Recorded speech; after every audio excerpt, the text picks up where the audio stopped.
خداوند تبارک و تعالی در قرآن امت محمد صلی الله علیه وسلم را با 4 وصف توصیف کرده، با 3 وصف. این اوصاف خودتونه، کلام رب العالمینه، پیامبر تلاوت کرده صلی الله علیه وسلم. اوصاف امت من 3 است. یکی این که امت من امت خیره، رب العالمین میگه امت محمد صلی الله علیه وسلم امت خیره. 2 این که امت وسط اعتدال میان روی است. و 3 این که امت واحد یک پارچه است. اعوذ بالله من الشیطان الرجیم. کنتم خیر امت اخرجت للناس. این دلیل اولیه. شما بهترین امت هستید که برای مردم خارج شدید. خداوند انتظار خیر از بندگانش داره. از امت محمد انتظار شر نیست.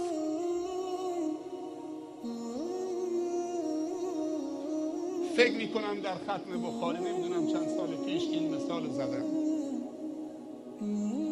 من الان لباسم رو تو کشیدم، شلوارم رو تو کشیدم، مسواک زدم، بخوشی استفاده کردم، ریشم رو شونه کردم، سرم رو شونه کردم.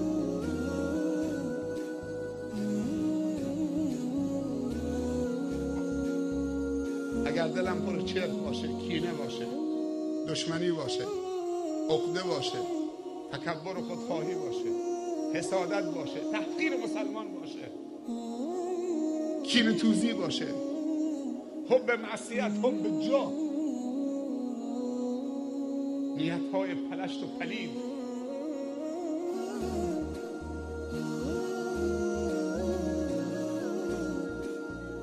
معذرت میخوام گل به روی شما. اگر شما یه دانه پیاز گندیده، یه دانه سیب زمینی بدبویی که فاسد شده، له شده، تو صندوق سیب زمینی، تو سوپر میوه، یه دانه پیاز فاسد شده، یه دانه سیب زمینی فاسد شده، بذاری تو جیب پیراهن. یه سیب زمینی فاسد شده هم تو جیب شلواره، یه پیاز فاسد شده هم تو چه، یه گوجه له شده هم تو جیب. چقدر تحمل میکنید؟ فقط مثال پیاز و سیب زمینی. چقدر تحمل میکنید؟ آب کثیفش و آلودهش از این زیر کیسه پیراهن داره شل شد میریزه رو لباسه. باور بکن کم کم داره بویت میگیری، از خودت نفرت پیدا میکنی.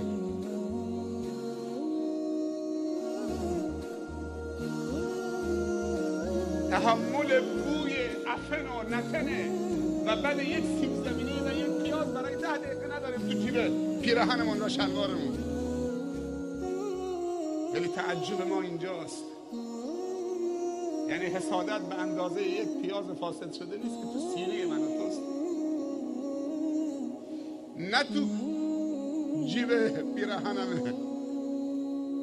تکبر و غرور و خودخواهی و عقده و کینه نسبت به برادر و خواهر مسلمان که تا مرز خود ریختنش هم میره. به اندازه یک سیب زمینی گندیده بدبو نیست که تو در بینید میگیری و میگی آخ عجب بویی از تو